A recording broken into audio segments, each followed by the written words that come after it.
Morning, good afternoon, everyone. My name is Daniel Rosso. I'm Senior Director here at Iron Horse Interactive. I'll be your host for today's coffee break session, The Art of Breaking Up, Understanding and Responding to Prospect Signals. Joining me here today, first guest is Adam Pash, Director of Alliances at Postal, leading offline marketing platform. And our other guest today is Will Allred, a co-founder and COO of Lavender, email assistance, helping sellers write better emails faster. Today's conversation all kind of inspired from several social media posts we had that came up between LinkedIn and other social activities, debating the breakup emails and whether or not to use them. And what we learned is that there was a lot of opinions out there. Before we dive into that real quick, I do want to make everyone aware we do have a polling question in today's webinar. Should you break up with unresponsive prospects? Yes, no, or not sure yet. We'll find out after the webinar. Diving in real quick, Adam, I wanted to give you a chance to talk about a giveaway that's happening during this webinar, and then we can dive into our conversational topics here. Yeah, absolutely. What Postal does is it makes sending a gift as easy as sending an email or even an invite to an event. And so in that light, better than seeing it and being told how it works, the best way to get it is to receive a gift. So what we're going to do is for any of the questions that folks put in the chat or that some folks already submitted some questions, I've given Stephanie, our great moderator behind the scenes, a magic link from us that she's going to send folks a direct message to thank them for their participation and asking that real thoughtful question. She's going to send them a little gift, and hopefully we get some of them brought up live so that we can, that the questions put in so that we can answer some of them live. Thank you, Adam. With that, let's go ahead and dive in. Will, I'm going to start off with you real quick since we've had some kind of conversations back and forth here. What is a breakup email? Why are we having this conversation? Yeah. I think the reason why we're having a conversation, right, is this notion of is a breakup email, like people view this breakup email as this controversial idea. And in reality, what a breakup email is it's an end cap on a series of outreaches that you do where ideally you're stating to the person on the other end that you're stopping the outreach. So everybody sort of knows what it's like to be in a cadence. And so this is the note where you say it's over. Now you can do that better and you can do that worse, which I think is what the conversation today is about. I think everybody knows, like, I'm not going to come up here and be like, I love when people say, press 1 if you've been eaten by an alligator, right? Like nobody should send that email.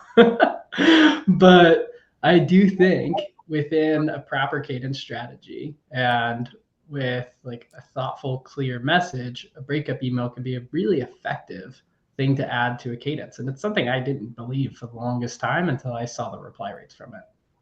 Why are we doing a breakup email? I mean, why don't we just let them just trail off and they didn't respond and just throw them back into the marketing pool? Yeah, I think for a seller, it's important for your outreach to have a start and a conclusion, because I think it's important for a seller to have a specific reason for reaching out. So if I'm thinking about my outreach and I'm comparing it to the classic sales email, right? Classic sales email, I'm going to show up and I'm going to keep pitching my product, my services, without really any context for why it's relevant for them in that dialogue. I'm going to do it over and over. And in that scenario, whether or not you break up or not is really irrelevant. By the time that you do, they can't wait for you to be done. But if I reach out with like a thoughtful message and I say, hey, given the following thing I'm observing, it makes me believe that you've got this problem. And I reiterate that across 3 to max 5 emails. And that 5th email, that max 5th, or even maybe the 3rd or the 4th, I'm saying, hey, I reached out a couple of times. This clearly wasn't of interest. Let me know if I got it all wrong. But given the following scenario, I thought this would be a useful conversation. I'm going to stop my outreach. That's a very different breakup than what I think a lot of us are normalized to when it comes to breaking up. Adam, what are your thoughts on this? Yeah, so this is the nice place to start, where we're all holding hands, where I think we all agree that we've got to stop the outreach at some point from a sales perspective. Mm-hmm. And I think where we all also agree is in this space where the relationship between I'm going to just say a SaaS company, but really a business selling company, the relationship with that prospect exists between multiple departments, whether it's marketing, sales, maybe even partnerships. It's a longer term relationship. Now and I think what we're really talking about here is the sales cadence and in this idea of ending that specific sprint. Mm-hmm. And so with that's where I'm thinking the sales rep has to stop at some point to not burn that prospect out and instead have that kind of retreat back to another engagement. And so, but I think to the point about why does it get replies, I can say it for myself as a buyer. I get emails. I've been reading them. I'm busy. We're all busy. I meant to reply because they hit on something on that second email. It resonated. It's in the back of my mind, but I'm going to get to it later because it's not the top of my priority. It worked, right? They got me, but I haven't acted yet. And so when they do come to the not press one if you were eaten by an alligator, that's just going to irritate me. We don't have a rapport enough yet. If Will send me that email now, it'll work because we have enough rapport. But it gives me that moment to say, oh, this person's being respectful. They're saying, hey, it's not the right time. They hit one last time on what they think that pain point really might be. And if it resonates, I'm like, look, they're not going to follow up with me again. I need to act now, or I know that I'm just never going to follow up on it. And now I'm going to reply. Now that's speaking as me when I'm on the buyer side. So that's why I think this breakup is important.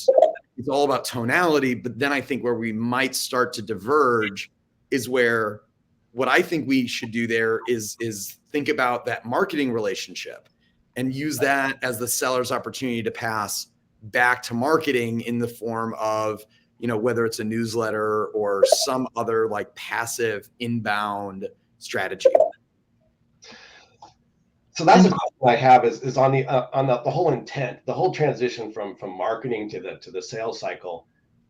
Did we misintent a customer? Did we see that they did something or saw behavior and we acted on it and said, hey, we need to get them into the sales funnel. We think this is a prospect. And then ultimately we see they fall off the other side. We did this breakup email. That was we call it unsuccessful attempt at engaging them in the sales cycle, right? Do we just play this by the numbers game? Is this just part of sales where we just run this many through the mix and see, who takes the hook? Or are we missing something on the intent signal side where we were premature in maybe pulling someone into the sales mix? So I think it's an interesting idea, right? Of how do we keep the conversation going? Are you suggesting that the cadence ends and then they're automatically put into a marketing funnel, or are you trying to get them to opt into a marketing funnel? So I think there's one part of this is me just kind of recognizing what the world of these B2B companies are just doing anyways. When sales ends a cadence, they're going back into a marketing funnel. They're still in HubSpot. They're still in Marketing Cloud. They're going to get another email in the future unless they opted out, right? Sad truth of we're never letting go unless you say unless the buyer prospect says we're breaking up and now we're going to be GDPR and whatever else compliant. Right. So just recognizing reality there. So with that understanding of that's how it's going to work, what I'd rather do is offer this last chance at the direct pain. I still want my rep to hit on, is this relevant, right? We did some research. Maybe I used Lavender and I saw the careers page and I wrote about so that they're hiring in this area and this is a key need that relates to what I do, right? I've made it really relevant. I hit on a problem. And if it's not right or the timing is off, then I want to offer bringing them into some other regular piece of content that I have that continues to hit on and solve that pain through education and content until they're ready to be in an active buying cycle. But that way they're still getting educated and we're still hitting on that pain point. Yeah. And I think one of the key distinguishing factors here is the typical B2B like outreach process versus like what I outlined in a cadence above, where like if you approach the cadence with like a very pointed reason for showing up, I think having that ask makes a ton of sense. If you just approached it with like, here's a bunch of information about me, like let's find 30 minutes, like, and then you're like, hey, I'm gonna start sending you emails, but do you want to like sign up for my marketing newsletter? Like, who the heck are you? If you even get the open. In which case, like you're better off just like going the old school way of like not even asking them to opt in because you're just not gonna get it. But it's an interesting touch. I hadn't thought about that. It could be this is an interesting idea. What if you made it a breakup bump where you followed up to the breakup and you said something like, oh, like apologies, one last note. By the way, recognize that usually the case is just timing was off. If you want to stay up to date with what we're doing, like subscribe here. But I think the problem is like it's too tempting to like subscribe them to something regardless. And so it's really a question for marketers of do you have the content in place, and two, the segmentation in place to create two different types of subscription for that individual post breakup. Because there's the engaged breakup where it's like I actually want them to be getting marketing emails because they've opted in, versus the non-engaged where I'm like, if I start emailing them, like I'm running the risk of just like getting my entire domain blocked from this account. Right. That's exactly 100%. So that's kind of where I'm thinking, where you do have this second route that goes into this opt-in area where it is more highly targeted. This is where like it does take more than just one team's acceptance of this, right? Sales needs to buy in, but marketing needs to buy in as well. Mm-hmm. So that way, if we are saying now we're targeted around a certain persona or around a certain pain point, that we're going to continue the content follow-up, right? But that means that you're going to have relevant content related to that. Yes. Rare to see. Fair. So, and that's a fair point, right? And so there might be a middle place here, where we're really trying to do through all of this is create some sort of value for customers, I think, right? Yes. For prospects. Specifically on the marketing side of things, right? So follow-up question here from someone online.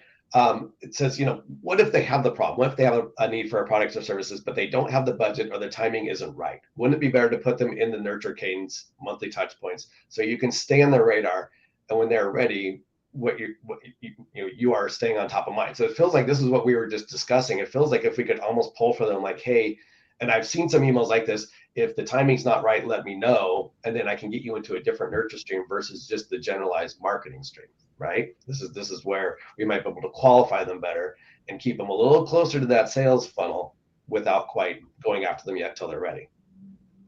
Part of me, it's like, why does it have to be marketing though that does the nurture? If I think about cadence strategy and I think about how you could put together a cadence, marketing's not just sitting there doing nothing, of course, but sales has an opportunity to support marketing outside of that cadence, where I'm looking at, 3 to 5 emails of that cadence. So this assumes you're doing it like a directional way, right? But say marketing is hosting an event. I'd be like, hey, Daniel, not sure if you saw the email from marketing, but Adam and Will are doing a session on XYZ. Did you check it out? Right? Like it's an easy touch point where you're not going back towards like what the original cadence was about. It's a new thread. It's a new conversation, but it's a light touch where you're using marketing to your advantage to, keep the conversation top of mind. So when this topic first broached, that's the first thing that went through my head is, in old school agencies, you had your marketing side, they had their nurture programs, they had their email programs, and then you had your sales side. And obviously, if someone's got any kind of qualification or intent, we lob them over the wall, and then the sales team takes them and runs them, right? And then what we're talking about here at breakup email feels like, okay, didn't work, I'm lobbing them back. And I think about our RevOps conversations that we have, right? And for me, it's like, pretend there wasn't a marketing and sales team, pretend that it's just like a revenue operations team would be having this discussion, right? Because you would just subtly change the nature of your communications. And if they didn't, by just subtly change it back, and they never know, and the customer may not even be aware that they went from marketing to sales and back to marketing, because they're just vaguely paying attention to your emails, right? So I wonder how much of this is an artificial construct based upon the way we're used to doing things, versus maybe if we look at from a more customer-centric standpoint, there may not even be a breakup. It may just be like, hey, we'll just try and lob some content at them that we're kind of fishing to see if they're interested in buying a product yet. If not, we back off and go back to supplying them with just some, educational content. Yeah, and Daniel, what you're talking on is actually what I used to believe, which I say used to because we've run the numbers and they work. Like I've run these emails and they get a 12% like plus response rate, and they're typically positive. And it's never like, I was never interested. Leave me alone. It was like, you know what? Appreciate the touch. Like it was just a bad timing thing, right? But like my belief used to be that you would just vanish into the night and you'd come back at another moment, and they'd probably forget about you in the meantime, which is probably still true. But having that closure moment seems to work from a reply rate standpoint. Even if it's just them saying like, in a couple weeks, this will be a better time. Now I've got a reason to reach out in a couple weeks. That's specifically tied to something they told me, as opposed to me just being in the dark trying to figure it out. So there's something about making them aware of that change in dialogue that can actually in itself prompt a response. And even if it's not I'm buying now, it's like, okay, but now I've started a two-way dialogue, where before I was sending emails off and seeing if they were opening them or not, right? Yeah, I think also like there's some consumer psychology at play there, where it's like I can give or I can take it away, right? And so if it's just like lingering out there and there's no like urgency of me pulling it back, I think there's something to be said for doing that within an email cadence, which is like, cool, we're done, I'm out. So it's interesting. You kind of you're moving me off my spot a little bit, where in my mind I was trying to do both things in the same email, and part of it also is because I'm very much a person of my word, where when I say like, hey, I'm gonna stop emailing you now, which is why I try to bring in that secondary, opt-in for specific like this low touch inbound information signal in the newsletter, because now it's or some other piece of content, because it gives me a signal as to what the real pain point is. If you're not ready to talk actively, maybe you are ready to consume specific oriented information. But I liked something you said a little bit earlier around this Columbo. Oh wait, one more thing, truly last thing, right? But like now you've got to really earn it, right? Because now you said one thing, you did the other, so the skeptic ears are way up. Yeah. One way to like lower that down is to say, in this case, if it's like reading a newsletter or something else, like I know I read a lot better when I've got, my favorite cup of coffee. And so maybe that's kind of the idea here is end with your normal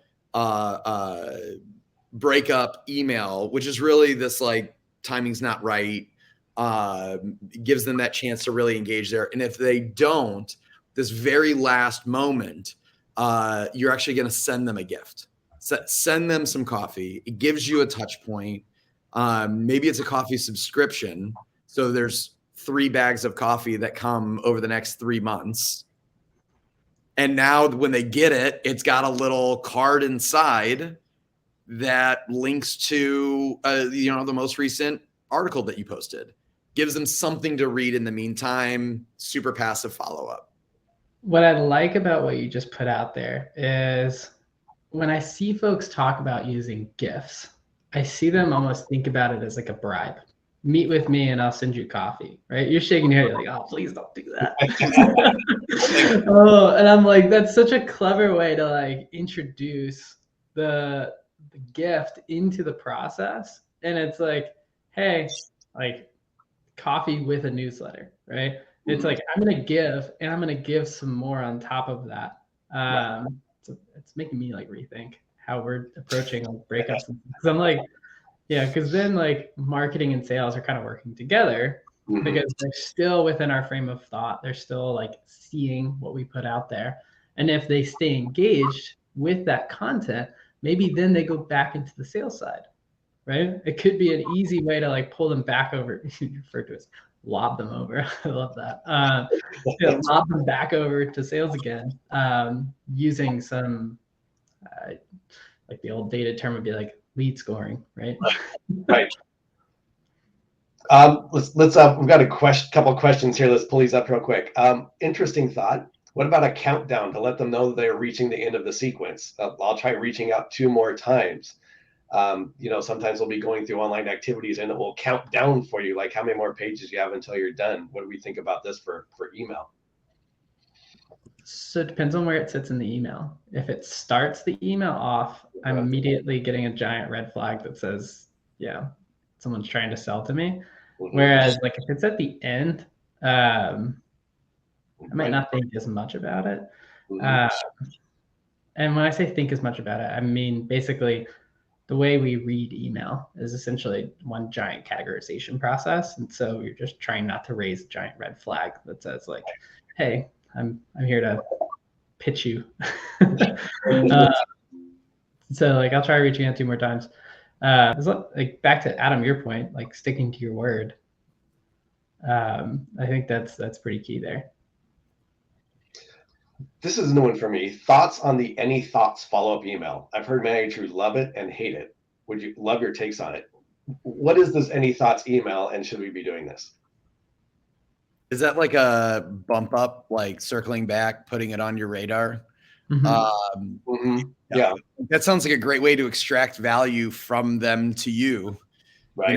It's the fly buzzing around the picnic, reminding me if I don't eat faster, it's going to eat my lunch. I'm a big proponent of if you're emailing someone that was not expecting you to email them, you're innately taking. And so you have to be very specific in how you're going to give them. And ostensibly, you're doing this because you know that you have a solution that is going to alleviate a pain of theirs, open up a new opportunity, help them hit their goals, help unblock some problem. So it is valuable that you're reaching out to them. And if that's true, then share why. But any thoughts doesn't add anything to the conversation. Yeah, it was something that was popularized in 2020, and particularly sales leaders have caught on. I mentioned sort of like raving that like red flag of like, I'm trying to pitch you. You see thoughts ? In your inbox, you get a feel for what's about to happen. I don't dislike the idea of a bump, right? Everyone's inboxes are flooded. And so like pushing something to the top is not a bad thing. It's just the way you go about it can be done more carefully, more thoughtfully, to hammer on the word thoughts, right? But the way I would approach it is I'd say, Adam, given the original reason I reached out, wanted to see if you had any feedback on my note, right? Or did you have thoughts on my note? If I want to be like more curt or direct. And the reason for that is I think it's good to just remind them of the context for why you're showing up in the first place. It's something that it should be prevalent in your first email, even your bump emails, as well as your breakup email. The reason you're reaching out, that should be woven throughout the entire cadence. And so like it touches on breakup emails, it touches on first touch emails, and it should be even included within those like second touch bump emails. SalesLoft actually did some data across the cadence where if you looked at like every touch point along the way, introducing an angle of personalization. So if you just adjusted the template some, The worst thing that you would have happen is you boosted your response rate by 50%. And I'm like, okay, it's a no-brainer. Like you can just take that like thoughtless thoughts bump and just add a little bit of context. Like here's why I'm bumping it. Right? Hey, given you're hiring, thought this would be relevant. Any thoughts? Right? Just takes that thoughts bump to the next level. Yeah, I think that's exactly right. Is that you've got to go again? It's any thoughts on, right? Make it remind me what it was about. I'm going to see the email string below it and I'll go read it, but categorize it for me. Like give me some semblance of context. Yeah, Adam, I loved your point on this idea of like you're inherently taking. I've always viewed it as like you're interrupting. But it is, you're taking, you're trying to get a response, you're extracting that reply. That's one of my favorite follow-ups is actually, I don't ask for anything. And it doesn't get a ton of replies, it gets good click-through, but it actually bolsters the performance across the entire cadence. It was something I picked up from the same person who taught me that breakup emails are actually something that can work, Christina Finseth, where she has a follow-up she calls the value add follow-up. And as sellers, we're often taught to add value, but we're not actually told what that means and how to do it. And every email should have a very specific purpose. That's why I even referenced like the subscribe and get a gift thing. I referenced that as like a follow-up to the breakup because I'm anal about every email has a specific purpose and a specific like why behind it. And so with this email, you're adding value and that's the only thing that you're going to do. And so you might say like, hey, do you read Outreach's blog? They brought in XYZ to talk about how they scaled to Z/X and they did it without ever using a CAN template. Thought you'd find it interesting given the original reason I reached out, and then just link to it and just throw that into your cadence and people will be bewildered that you didn't ask for anything. We'll open your next email. One last question here, and we'll wrap it up. I have a question. What's your opinion on a breakup email that lists the different products you offer to spark interest in something else that you can do or provide for them, mainly for ending a cadence that's directly targeting just one of your products? Yeah. So I feel like it's the kitchen sink approach that I might like, if anything, if it's a team that's doing it regularly, I would argue that like, let's A/B test it, right? If you're using something like an Outreach, we're gonna turn this into a promo for Outreach, which is okay. I love Outreach. So that you end it with an A versus B, one where you throw the kitchen sink at it.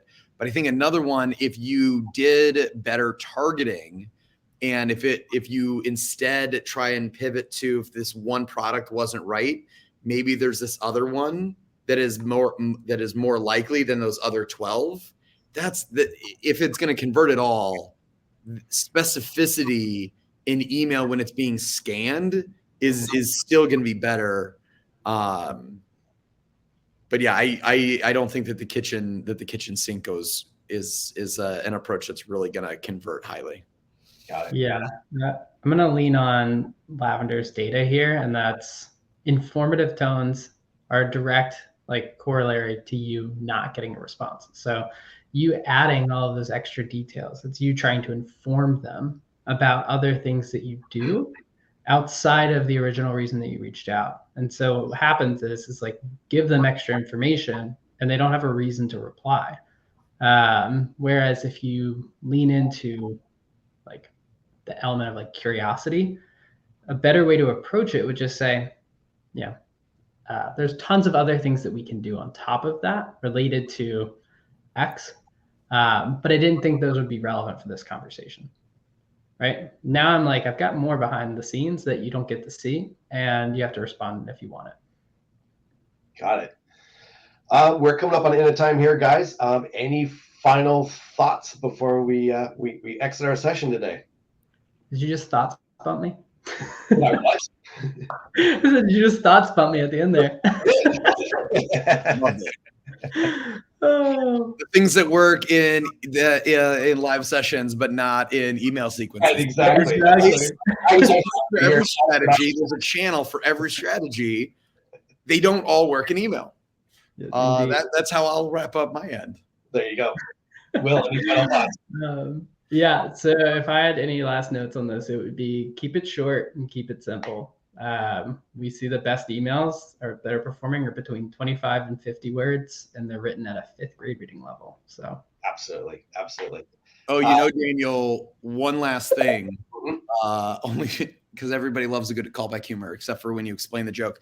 I just want to make sure if Stephanie was able to get the folks that asked the great questions, if she can, I up the GIF limit to 10 so that she can get those out.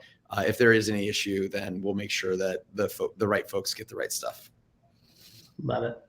It looked like it. I think so here. We'll follow up otherwise. But again, coming up on time. Thank you, gentlemen, for spending time with me today. Very informational. And we look forward to our next conversation. Awesome. Thank you, Daniel. Thank you, Adam. See you guys. Adam.